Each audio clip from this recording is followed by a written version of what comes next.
鬧市，燈光普照，然而共你已再沒破曉。大家好，歡迎嚟到 Hi-Fi 發燒台，我係呢388。今次咧同大家分享呢對喇叭咧，睇到佢嘅經典外形咧，資深嘅發燒友咧一定唔會陌生啊！冇錯啦，就係嚟自英國，擁有正統 BBC 血統嘅 Spandor 啊。咁而呢款嘅型號咧就係呢個 Classic 3/1啦。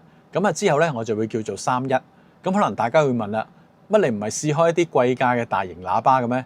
點解會有興趣分享呢對價錢唔貴嘅書架喇叭？其實好簡單，因為咧我對呢類英式嘅書架喇叭咧一向都情有獨鍾嘅。好似咧我都仲收藏緊一對咧 Spandor 嘅 LS35A。咁同埋英國嘅書架喇叭一向咧都性價比高啊，而且可以令人咧安心聽音樂，好適合介紹俾一啲咧用緊嘅入門級喇叭，又或者合併機嘅發燒去升級啊。至於對 Classic 31咧，會唔會保留翻呢個傳統英國聲？大家想知咧就繼續睇落去啦。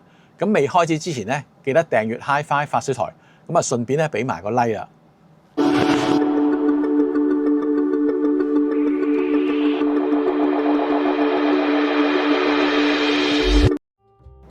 首先講下嘅外觀啦 ，Spandor Classic 31嘅設計咧，真係由70年代經典傳承落嚟啊，冇咩變過啊，都係一種咧方方正正帶有薄邊聲箱嘅設計啊，唔係為咗復古而復古啊，而係源自 BBC 嘅監聽喇叭設計哲學啊。佢嘅目的咧唔係要將聲箱做到完全唔震啊，而係透過呢種 Lossy Cabinet 損耗式聲箱嘅設計啊，巧妙咁樣咧引導同埋控制聲箱嘅共振，將多餘嘅能量轉化，從中咧帶出一種獨特而優美嘅音色啊，令到出嚟把聲咧更加自然和諧啊。呢個咧就係 BBC 設計最精髓嘅地方啊。雖然係呢個薄邊聲箱嘅設計，但係呢個喇叭咧個聲箱都好紮實啊。做工真係唔錯啊。仲有呢個胡桃木皮咧，啲木紋都幾靚啊，有種傳統古典優雅嘅味道啊。另外喇叭前象板嘅邊緣咧就做成凸起嘅邊框啊。磁吸嘅喇叭面網咧啱啱咧就藏咗入去啊。不過拆出嚟咧就要用啲力啦。當然啦，用同埋唔用呢個面網咧係有唔同嘅聲音㗎。大家咧不妨比較下。我就比較喜歡咧唔用面網嘅聲音啦。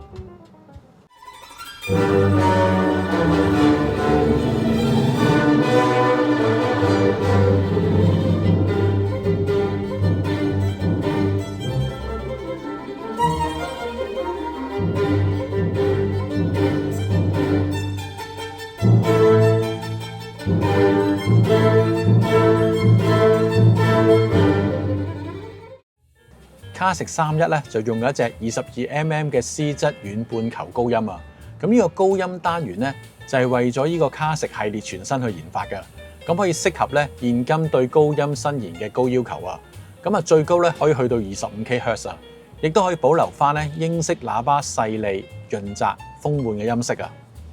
呢隻180mm 即係大概7寸嘅中低音單元咧，係用咗 Spandor 自家研發嘅 EP77 聚合物振膜。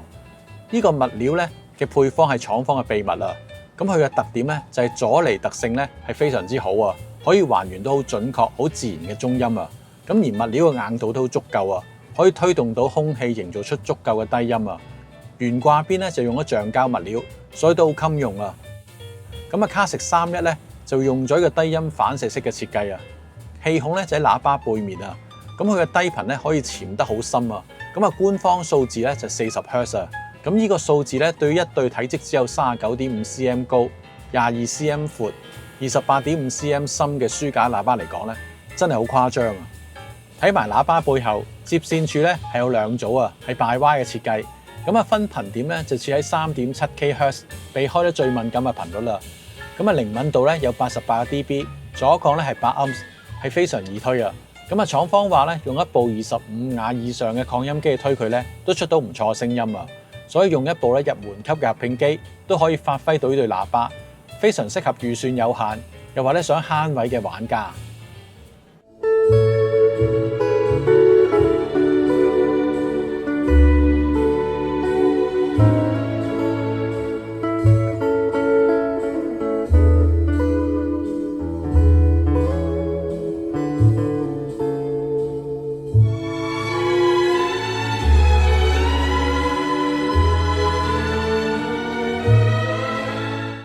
好啦，啦，講咗咁耐，啲聲先係最重要啊！今次咧就用咗一部嚟自意大利30瓦 A 類 Masterstar Steventi SC 嘅合併膽機啊！咁啊，同埋咧用咗我部咧參考嘅冰文前後級去配佢啊！咁啊 Masterstar 咧就膽機，冰文咧就石機。咁我想試下咧用膽機同埋用石機推佢咧，睇下啲聲會有啲咩分別啊！咁啊，先講呢個 Masterstar 嘅膽機啊！咁啊，配呢對喇叭咧，相對嚟講咧係一套經濟實惠嘅組合啊！咁啊，出嚟嘅聲音咧都真係唔錯啊！首先咧聽下人聲，一開聲咧就有種正宗英國嘅聲底啊，把聲咧好自然鬆容，完全冇壓迫感啊。咁啊，人聲甜美有肉地啊，帶有微微嘅暖意啊。咁啊，但係絕對咧唔會朦啊或者肥腫啊，高頻伸延順滑，絕對唔會一種咧嚇親人嘅刺耳聲啊。但又唔會覺得咧冇咗啲細節啊。Spandor 呢種中頻嘅韻味真係好襟聽啊，係聽極咧都唔會厭嗰種啊。Please don't be offended if I preach to you a while. Tears are out of place in eyes that were meant to smile. Here's a way to make your very biggest trouble small. 試下呢個古典鋼琴音樂。Classic 31咧，營造出嚟嘅音場同埋空間感咧，都相當唔錯啊！鋼琴嘅形態感適中，琴鍵敲擊聲嘅質感啊，同埋餘韻咧，都交代得好清楚啊！咁啊，雖然只係 A 類30瓦嘅合併機，但係動態對比咧，依然有板有眼啊！由好弱音到突然強奏嘅對比咧，都能夠表現到出嚟啊！絕對唔會拍邊啊，或者亂晒龍嗰種感覺啊！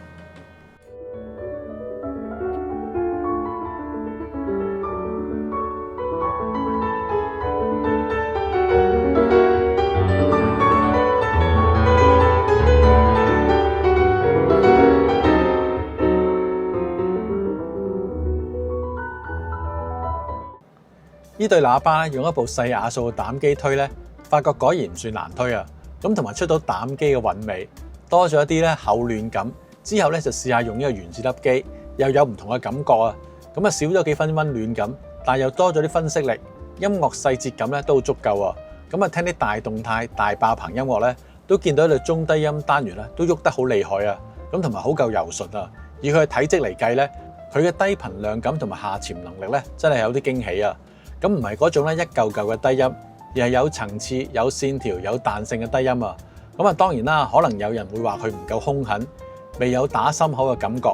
但係好多時咧有呢種感覺咧，就未必會聽得咁舒服啊！但係呢對喇叭咧，絕對係質量兼備啊！絕對唔會因為低音太多咧而搞到中頻混濁啊！咁呢對喇叭嘅三頻平衡度咧都做得非常之好啊！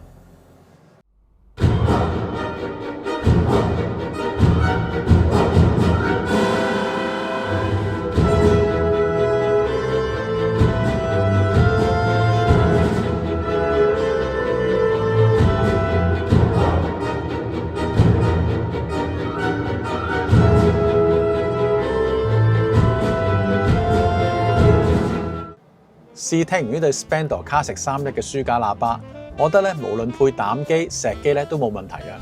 用膽機推咧會多啲韻味，用石機推咧清晰得嚟咧，亦都聽得好舒服啊！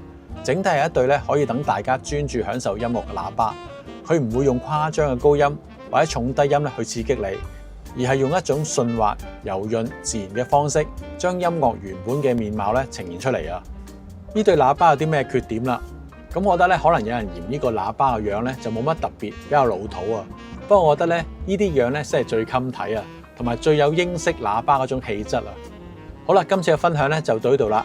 大家記住咧喺下邊留言咧，分享下你嘅睇法，會唔會覺得呢個喇叭嘅樣係比較老土啦？咁啊，記得分享、訂閱、按讚、Hi-Fi 發出台。我係呢388，下條片見。